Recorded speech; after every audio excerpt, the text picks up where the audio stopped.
Pinball levels in Sonic, am I right? A tale as old as time. I mean, literally. Since its very conception, Sonic's design philosophy was built off of pinball of all things. When you boil it down, Sonic is essentially a pinball with legs. A lot of classic Sonic level design sort of ends up being, what if we turned pinball into a 2D platformer, and that's really neat. Now, while for most players, the dots won't immediately connect, I don't think many players' first thoughts when playing any of these games was, oh, it's like I'm playing pinball. However, other times, well, levels are gonna be more on the nose. Pinball-themed stages are what I'm here to talk about today, but I'm gonna be diving a little bit deeper than simply reviewing each stage, because I actually think all of these levels are kind of genius, and not a lot of people seem to notice that. Before I continue, real quick, if you enjoy the video, consider subscribing as it helps me out a ton. If you want to go the extra mile, consider supporting me on Patreon for as low as $2.50 a month and get early access to videos. Alright, let's get back to it. I think it's only natural to talk about where it all started, Spring Yard. As early as the first game, they were already coming out swinging with pinball-themed stages. Spring Yard is a pretty good stage in its own right, but you'll notice something pretty quickly. Despite being a pinball-themed stage, the pinball motif is way more subtle. A lot of things are missing from the stage that later pinball entries would include, such as the flappers. Instead, the only pinball stage element we have is the bumpers. I'm sure you know how they work by now, but similar to a real pinball table, when you hit a bumper, you'll be bounced in different directions depending on the angle you approach it from. Drop right down to the middle, you'll bounce right back up. Drop to the top left, you'll bounce back to the left, so on and so forth. Now, the bumpers in Spring Yard are pretty interesting, as the way they're used here is extremely different to how they're used in future titles. Here, they don't really exist to help you out in any way. These things are obstacles designed strictly to be an inconvenience. Now, while it's very possible to safely navigate around them without bumping into them, they never once have the potential to aid you. They are purely obstacles. Now, to some of you, that sentence might sound a little weird. After all, isn't the point of bumpers to be an obstacle? In Sonic 1's case, the answer is undoubtedly yes. However, in future titles, the answer usually is quite the opposite. Spring Yard is quite a primitive pinball stage in this regard, with it not having several pinball objects that future titles would have while also serving as a permanent obstacle. I keep saying that future titles use them less as obstacles, so why don't I move forward and talk about the series' early peak, I say that lightheartedly, don't take it too seriously, Sonic CD. The second stage of the game is Collision Chaos, often regarded by many as this confusing, frustrating stage that throws you everywhere with little control over Sonic. Most people find the name to be extremely accurate, being nothing more than a chaotic arrangement of bumpers and shit designed to simply frustrate you. I'm here to tell you though,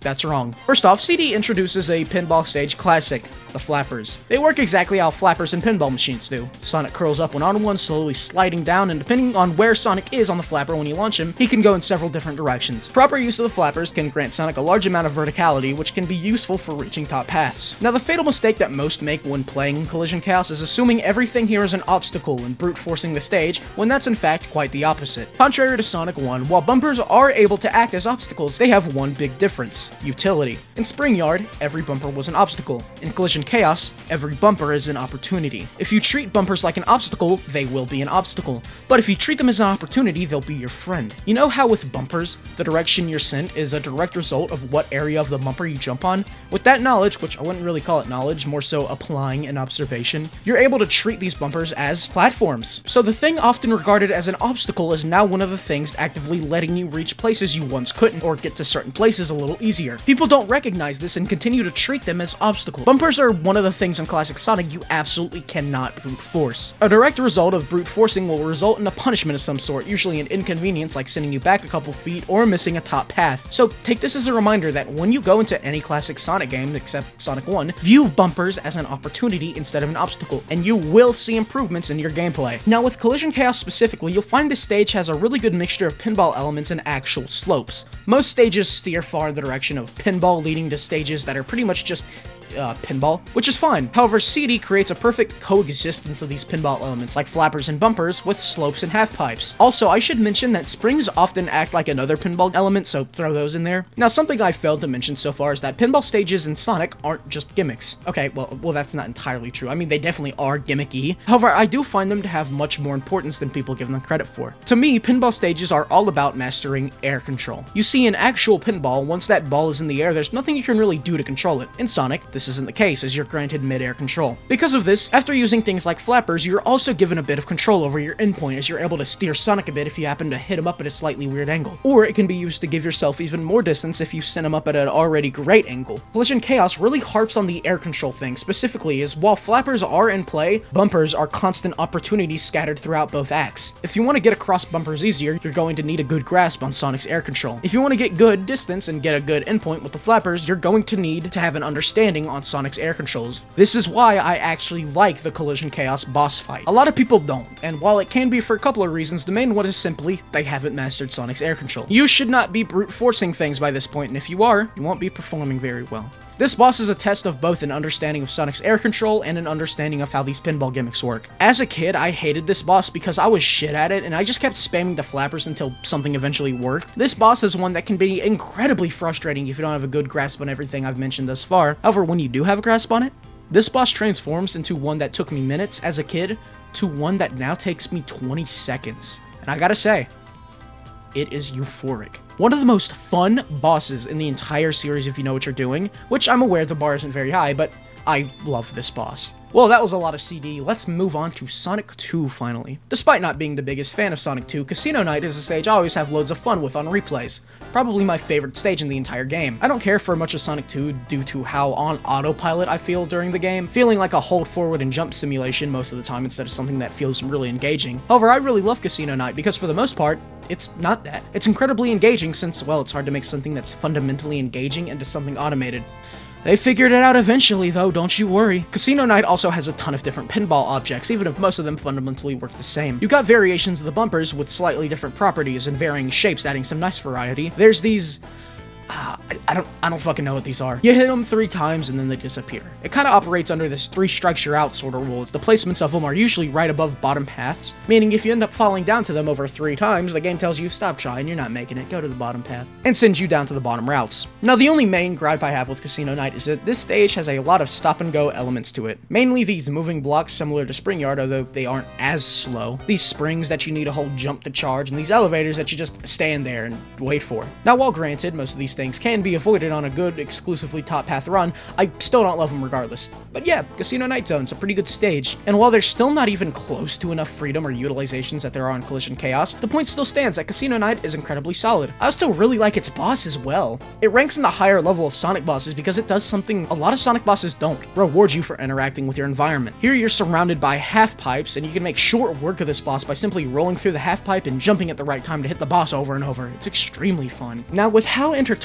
Sonic is with pinball philosophies, it makes sense that a pinball spin-off would be a no-brainer for the franchise. Introducing Sonic Spinball, a Sonic spin-off focused all on pinball, but while still retaining things that made controlling Sonic interesting. You're given air control to steer Sonic when in midair. Sounds fun, right? Well, to be honest, a little bit. I actually do think Sonic Spinball is fun, but its execution is very flawed. You see, what made pinball levels in Sonic so fun was how incredible Sonic's physics were when paired with a more pinball-oriented level design. Both worked in harmony with another, so it all felt very natural. Sonic Spinball does not retain the physics the classic games had, and because of this, feels much more inferior to them. I could see a Sonic Pinball spin-off using the classic physics to be a blast. However, these are not classic Sonic physics. They share similarities, no doubt, but it's an obviously compromised experience due to the pinball physics being off. See, one thing that makes most Sonic pinball stages neat is that your skill in one of them will transfer to the others. If you're good at Collision Chaos, you're going to be good at Casino Night, because once you've mastered Sonic's air control and grown familiar with the common pinball objects, that skill will transfer over from game to game. Now, this can be said for most classic Sonic games as a whole, but due to most classics having different philosophies some way or another from each other, not all of your skills will automatically transfer to the next game. The pinball stages don't really have that problem because they're all designed somewhat similarly, and you already have a good grasp on these objects, which are often repeated through games. Again, if you're good at Collision Chaos, you're going to be good at Casino Night. If you're good at Ice Cap,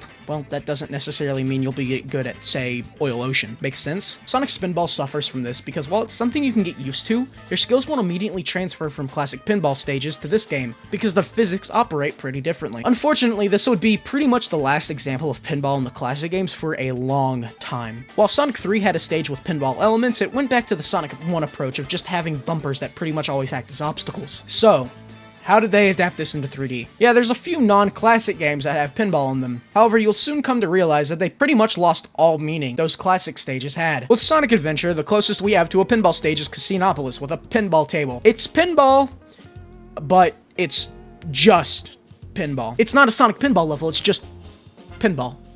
in Sonic. So for a plethora of reasons, the two biggest being number 1, the physics in modern games are completely different from the classics, and number 2, pinball only really works from a 2D perspective, pinball and Sonic games going forward were relegated to minigames more than anything. They aren't baked into the levels naturally, nor are they a test to see if you understand Sonic's air control. They're now simply pinball minigames within Sonic, and that's kinda sad to me. Pinball levels in Sonic I feel are pretty misunderstood, however not a lot of people like them, and I do understand why. They're some of the most frustrating levels for the average player, but for someone that understands what they're about, they can quickly turn into some of the most fun levels in the series, and we simply don't get them anymore. Well, actually, we have gotten some since, but for the most part, I kinda wish we didn't. I'm going to skip past the mobile game that shouldn't really count and go to Sonic Forces. Yeah, I'm sure you all know where this is going. Classic Sonic made his big return in Sonic Forces, and it would have been better if he didn't. I'm sure you all know this, so I'll keep it brief, but the slope physics, well, the physics in general for Forces Classic Sonic, are completely butchered. They don't act like they should, and considering Sonic Mania released a couple months prior and had pretty much one-to-one physics to the classics, this was embarrassing. So, what do you do when you create a version of a character that controls infinitely worse than how he did prior? You make a stage for him that's all about mastering the character's controls. Yeah, for some reason, Forces has a pinball stage for Classic Sonic, and it just does not work. Pinball levels worked in Classic Sonic because Sonic's physics were essentially that of a pinball. This butchered version of Sonic does not accommodate pinball-oriented level design whatsoever. Air control feels way worse, and the level design itself is so extremely watered down that there aren't even many paths or bumpers in the first place. I think you know they missed the point completely when it's honestly easier to just brute force the stage in most places. When you reach that point, you've completely missed what made pinball levels work in the first place. In this level, sometimes you are just going to be hopeless no matter how good you are. Even at the highest level of play, sometimes you aren't going to be fully in control, which is the complete antithesis to what high-level play of pinball stages should be. It really shows how heinous this stage is when you compare it to something like Collision Chaos. That stage has countless utilizations, a perfect example of high-level play. It rewards you for understanding Sonic's air controls and the pinball gimmicks the stage has. You're truly able to become one with the stage and achieve an unmatched level of freedom. In Casino Forces, high-level play feels like compromising with the stage more than anything. There is no freedom here. Mastering the stage doesn't make it any more fun, it just makes it more bearable. If that's what it feels like to master a stage, it's not a good stage. Horrible stage. Absolutely terrible. Now, I will say that despite this, we're luckily able to end on a high note. Sonic Superstars is home to a pinball level, and I gotta say, this is more like it. While it still doesn't come close to the level of freedom Collision Chaos had, that's not really a knock on it, since no game has been able to recreate the freedom of CD. This is an incredible stage that has its own unique gimmicks that help it stand out amongst the other pinball stages in the franchise. The main one are these spinner things. I don't know what they're called, so I'm just gonna call them spinners. These are scattered throughout the stage, and when you walk into one, you begin spinning around in it. The challenge comes from jumping out of them at the right time, as doing that will usually net you higher routes and a quicker runtime. They're also neat because they still can act as obstacles, just a bit more subtly. Aside from that, everything I've said about good pinball stage design applies here. Air control, good pinball objects, yada yada. This stage is actually really short if you're good at it, clocking in at just under a minute if you're good enough. Granted, this is partly because it's one of the first stages of the game, but that doesn't take away the fact that you can blaze through it. It's such a flowy stage, man. Every element of it just comes together so cohesively. I love it. So while not everyone may love them, I think pinball stages are very important to the series as well as incredibly misunderstood. I'd advise all of you to take what I've said to heart and go replay some of these stages with a changed mindset. The future of pinball stages in Sonic is pretty uncertain, considering it's probably going to be a good while until we get another 2D Sonic game, and it's extremely unlikely we'll ever see a proper translation of the format into 3D. But right now, the good thing is that we've got ourselves a small handful of levels to go back to enjoy. And I guess that'll just have to do for now. If you made it this far, I appreciate you a ton. Consider subscribing to the channel, and if you want to support me even more, you can join my Patreon for early access to videos, link in the description. I'll see y'all next time. Peace.